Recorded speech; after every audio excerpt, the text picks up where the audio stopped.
Welcome to Akira's Nightmares, stories born from the shadows of a broken world. Each tale is a descent into fear, survival, and the unknown.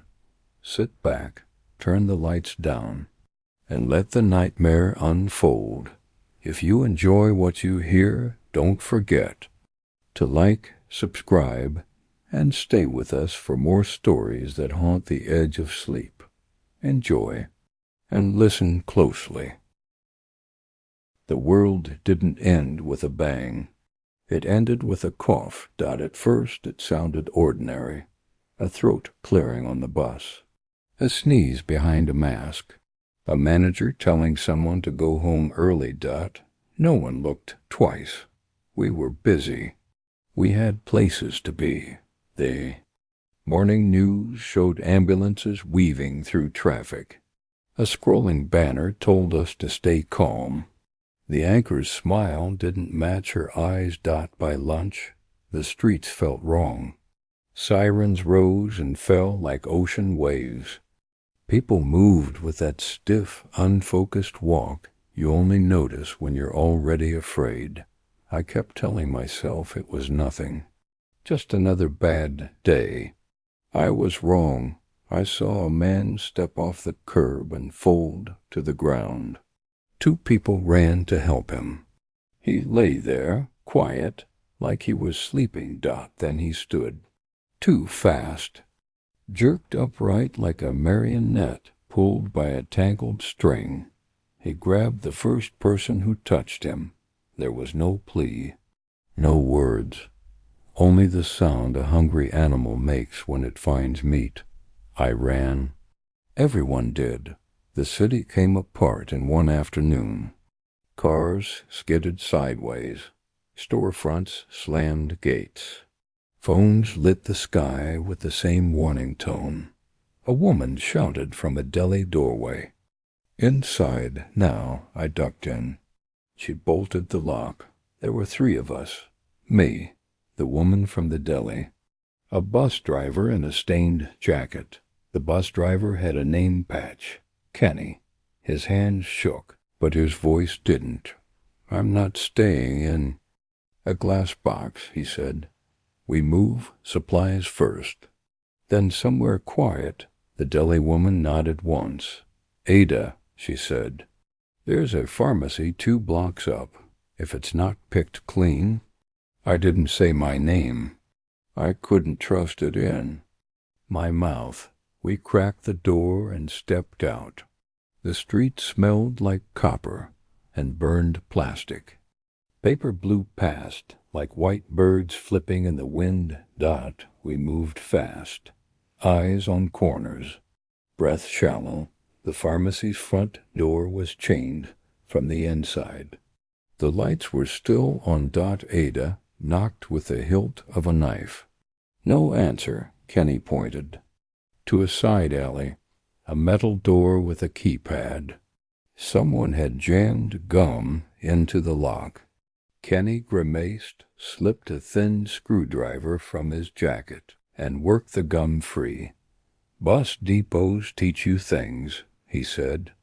The door opened into darkness. We went in. The back room smelled like old cleaner and fear. Empty shelves, an overturned stool. A radio left on a crate. Static. Then a voice through the haze. Report to Mercy. Repeat. Report to Mercy General. For evaluation and transport. Ada turned the dial. The voice dissolved into snow. Mercy is across town, she said. And if they're broadcasting like that, it's already overrun. We found a few things, bandages, a bottle of clear alcohol, a dusty box with 4 masks. Ada tossed me one. Not that this will stop whatever this is, she said. But people breathe blood when they panic. We heard a thud above us, then another. Something dragging. Kenny lifted a finger. Wait. A slow scrape moved across the ceiling. Stopped over the door. Stayed there long enough to learn the shape of our breathing. We didn't move. the scrape resumed.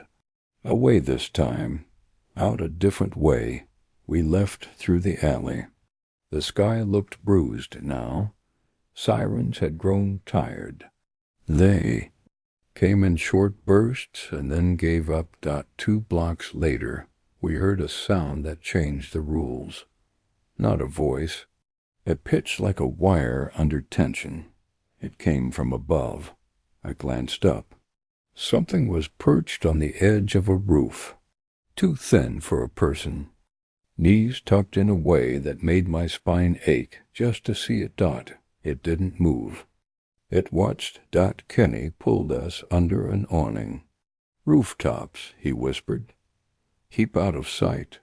We pushed through a hardware store with a shattered front window. Inside, tools lay scattered. A display of flashlights buzzed weakly. Ada grabbed tape, a small crowbar, and a roll of thick black bags. Kenny found a hand radio. I took a headlamp and a lighter. Near the register was a smear of something that wasn't blood.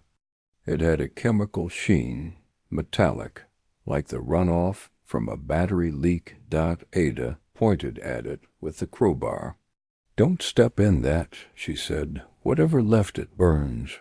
Kenny tested a flashlight. It flickered. He smacked it against his palm. It died. "Leave it," Ada said. "Noise calls them." "What's them?" I asked. She didn't answer. We didn't know yet. We only knew we weren't alone. On the way out, we passed a man kneeling on the sidewalk. He faced a storefront. Window like a mirror. He was whispering. A body lay behind him. A hand on his ankle. He didn't turn when we edged past. He just kept whispering to his own reflection. A prayer or a memory. I couldn't tell. We found a small grocery with the lights still on and the door propped with a mop bucket. Inside, a teenage boy stood behind the counter, holding a bat. He pointed it at us and trembled. "We're not here to take everything," Ada said. "We just need water, bandages, food that keeps." The boy swallowed. "You're not?" "You know." "We're not," Kenny said. "What's your name, kid?" "Noor." His knuckles whitened on the bat. My aunt was in the back. She started shaking. I told her I'd be right back, and "We won't go back there, Aiden." Sighed. "You shouldn't either." Noor nodded. Then he lowered the bat. "Take what you need, but please don't leave me here." "We won't," I said. The promise came out before I could stop it. We moved through aisles with our shoulders brushing boxes of cereal and cans of fruit. We filled 2 bags with bottles, protein bars, a can opener, and a first aid kit. Noor climbed over the counter and followed, still clutching the bat. As we reached the door, we heard the first rumble of many feet. A current of bodies turning a corner. The sound of a crowd that shared one mind. Kenny took us through the side exit.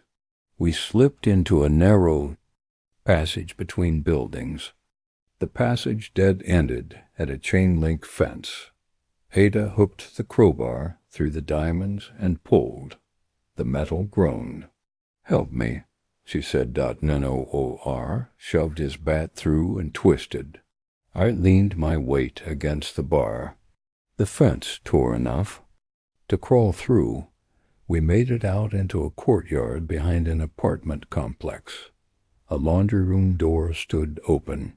Washers clicked and hung on their final cycles. Someone had left a basket full of baby clothes and a tiny shoe dot. We crossed the courtyard.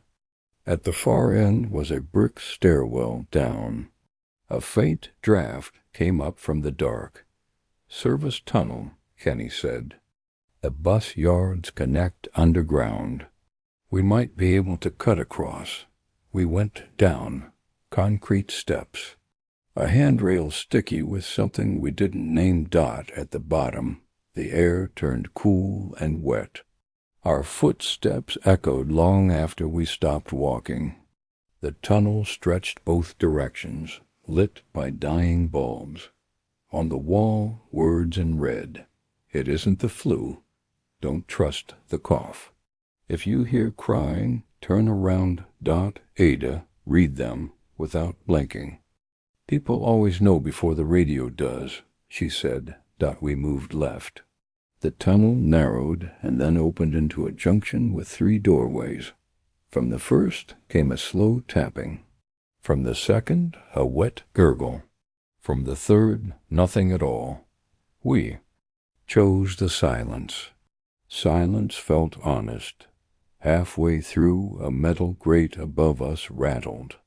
A shape slid along it, tracking our pace. We killed our lights and stopped breathing. The shape stopped too.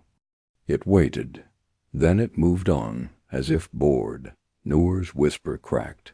What was that? Something that prefers the high ground, Kenny said. Something that listens, Ada added. The corridor led us to a rusted steel door with a painted arrow. Safe. Someone had brushed the letters in a hurry. Kenny tried the handle.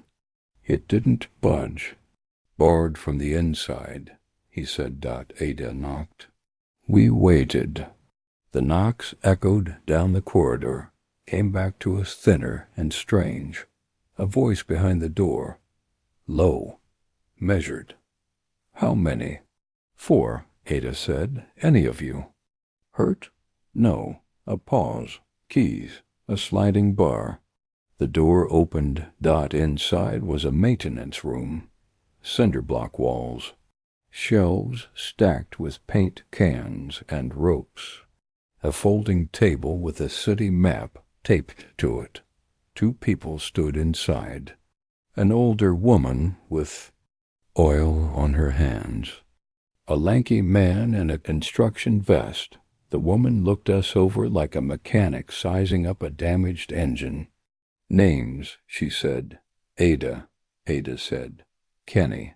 Noor. I finally said mine. It sounded thin in the room. Lydia, the woman, said. She nodded at the man. Trent, sit, Lydia said. Drink water, then listen. We drank. Warm plastic water has a taste you never forget. Lydia pointed at the map. Roadblocks here, here, and here. Mercy is shouting for people to come in, but anybody who goes that way doesn't come back. We're heading west to the train yards. Freight lines skip the choke points. Trent folded his arms. Or we wait it out, doors barred.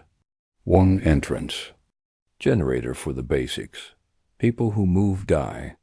Ada set the crowbar on the table. People who wait also die, she said. They just die slower. Noor stared at the floor. My aunt would tell me to move. She hated waiting rooms. We heard it then. A thin cry, like a child hearing thunder for the first time. It came from the corridor outside the door. Lydia's eyes went hard. No lights, she said. No noise, no eyes on it. The crying grew closer. It scraped nerves raw as it neared and then faded again like a wave receding. We held still. Something dragged across the threshold outside. Stopped. Left. A sound like fingernails trailing the metal. Trent leaned toward the door. Maybe it needs help, he whispered. Lydia caught his sleeve. Don't, she said. Why? He asked. Because. The last people who looked didn't finish the question, she said. The crying moved on. Silence returned in a single piece, like a lid dropping over a pot. Lydia let out the breath she had been holding. We leave in 20 minutes, she said. Light gear, quiet shoes, head down. Trent shook his head. We should wait till morning. Morning is when people think they're safe, Ada said. That's when they open doors. Kenny looked at me. You in? I nodded. My body said no. My feet answered yes. We made a plan. Up to street level through a side ladder. Across a parking lot to a service road. Under the overpass to the train fence, Lydia pulled a canvas bag from a shelf. Inside were 3 bottles and strips of cloth. She set them on the table. Noise draws them, she said. So you make noise. Where they aren't. Old trick. Kenny raised an eyebrow. You sure you're a mechanic? I fix what breaks, she said. Engines, doors, people. Trent loaded a nail gun and clipped a battery pack to his belt. Emergency kit, he said with a faint smile. Noor tightened his grip on the bat. His hands had stopped shaking.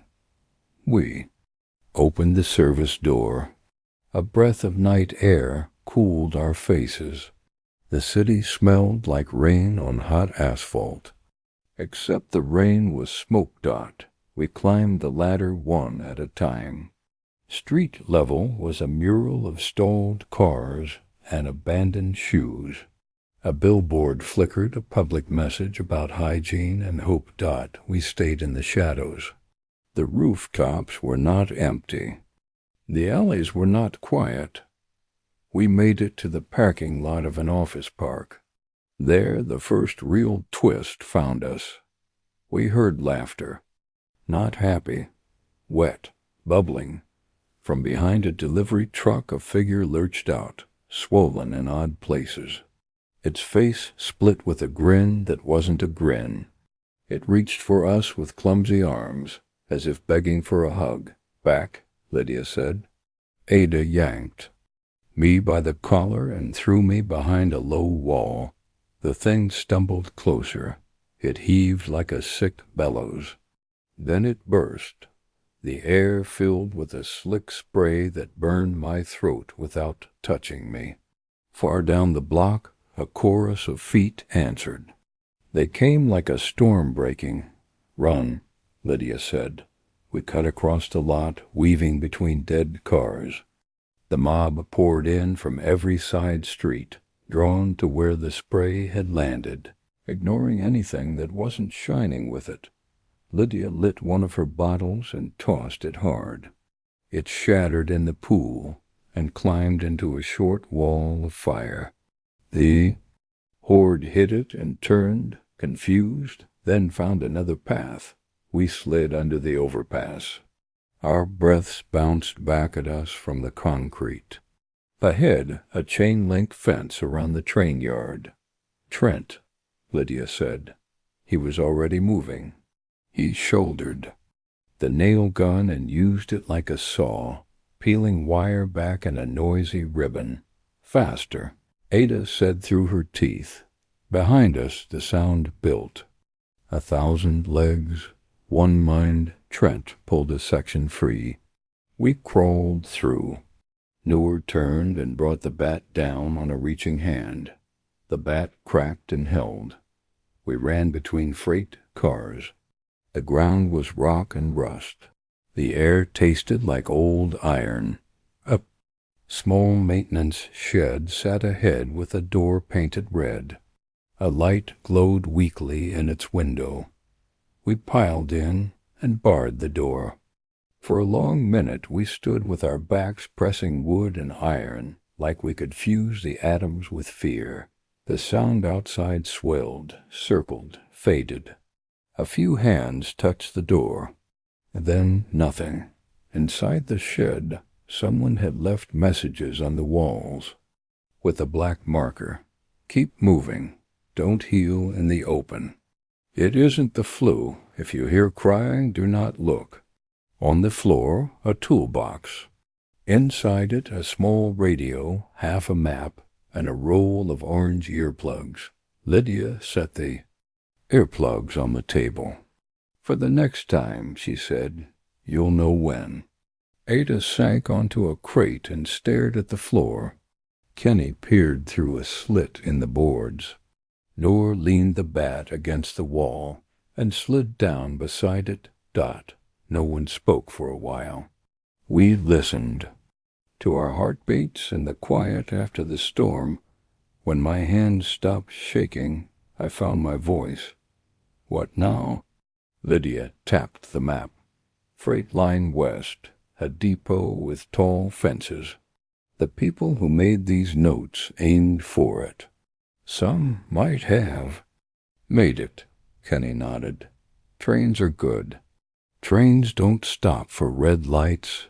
Noor looked up at the messages on the wall and then back at us. We can make it, he said. He wanted to believe it. I wanted to let him. Ada stood and tightened a strap on her bag. Sleep in shifts, she said. Doors watched. No lamps near the windows. I closed my eyes for a minute. I saw the man who stood too fast. I saw the thing that smiled wrong. I saw the rooftops learning our shapes. I opened my eyes to the softest sound. A sob, so small it could have been a child. It came from just outside the shed. It rose once, stopped, waited. Lydia didn't even look at the door.